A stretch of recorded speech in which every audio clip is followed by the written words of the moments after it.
hanggang ngayon. Maisog,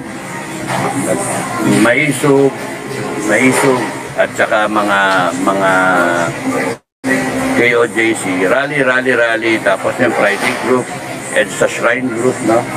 At kung saan sang rally, na laging naka-counter ng administration. So, ngayon, na napansin namin,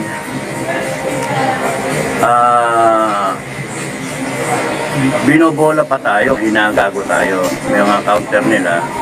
Nagkaroon pa ng rally ng INC na hindi mo alam, sa Peace and Unity yun. Pero Peace and Unity, alam naman ang lahat ng tao yung nangyayari. So bakit ganun?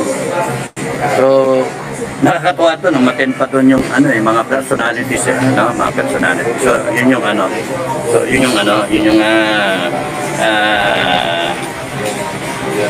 problem kung kayo magpapadala kayo without a discerning mind, mawawala kayo So basically ang sinusundan namin ng FDF is constitution tayo, para kung sakasakali doon lang tayo sa constitution. Now kung yung AFP at PNP ninyo, sinasabi nila they are apolitical, they will uphold the constitution, they are for the Filipino people, magkakaalaman yan kung saan talaga sila.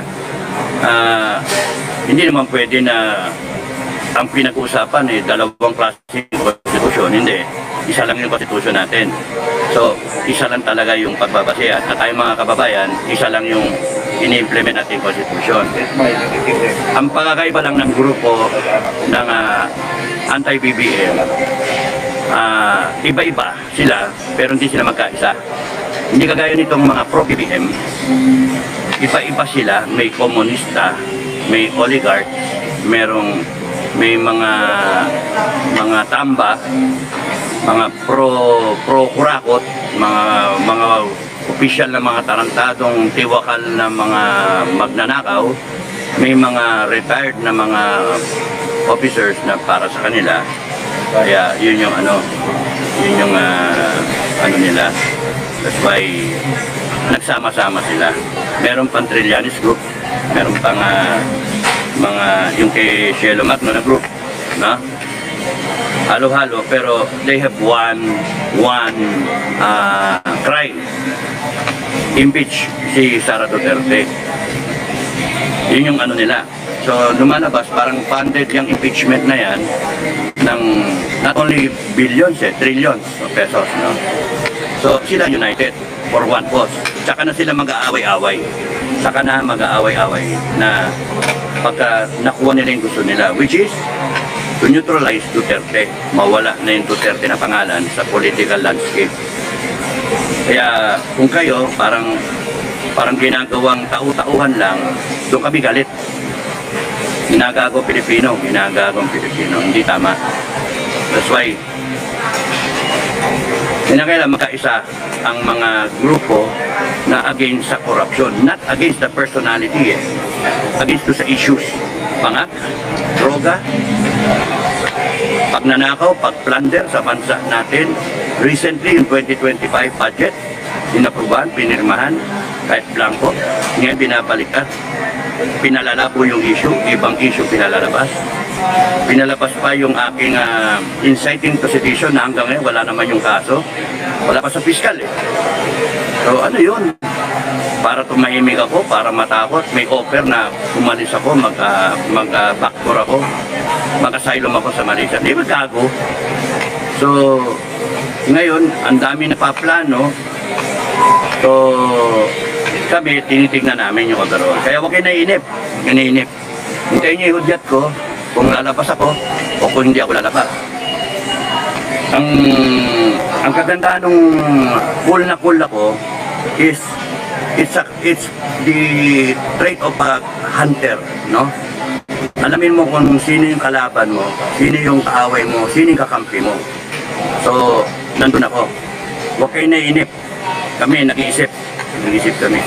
Right now, alam namin kung anong gagawin after na kunwaring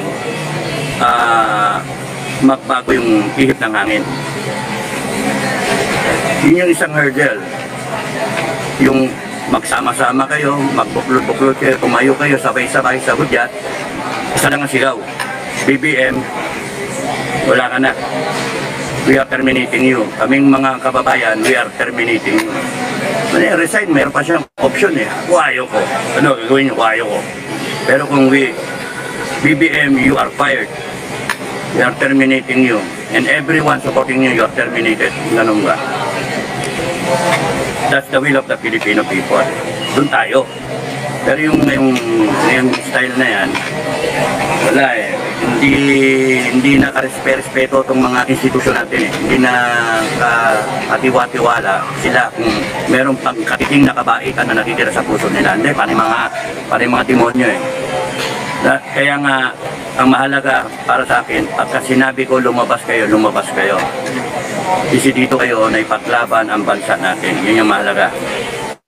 Ngayon kami ang inisip namin, paano kunyari lumabas nga kayo o din nanalo kayo, nailagay ninyo yung ilagay nyo si PP kasi yun yung constitutional succession eh.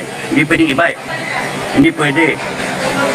Ang ano doon, yung tame is si Inday, ang presidente, kung kunyari yan ang gusto ng karamihan at yan talaga yung constitutional succession, ayaw ng tao sa droga, sa komunista, korupsyon, at abuso, yun yung mga issues eh, na dapat tayong mga Pilipinong matitino, yun ang naintindihan natin. And then si Inday, no choice. Ngayon, kung gusto niyang linisin muna, magtayo siya ng, ng revolutionary government kung gusto niya. Magkaroon ng revolutionary council. Or hayaan niya ang isang transition. No? Yun yung Kaya nga dapat yan, pag-isipan, hindi bara-bara. You do not want a repeat ng EDSA 1, EDSA 2 na wala lang, nagpalit lang, and then the same. Right now, kung lalabas kayo, kung lalabas ako, ang gusto natin mangyari, tapusin ang korupsyon, once and for all. Maglagay tayo ng death penalty para yung korupsyon na yan tumigil. Ayusin natin yung political system natin para tumigil yung kakaguhan na yan. Ayusin natin yung AFP at PNP natin para mawala yung mga agam-agam na kanino ba sila talaga. No? Hindi nababayaran dapat ang AFP at PNP para lang sila sa taong bayan. Tortilla wraps from Luzine. Make it your way.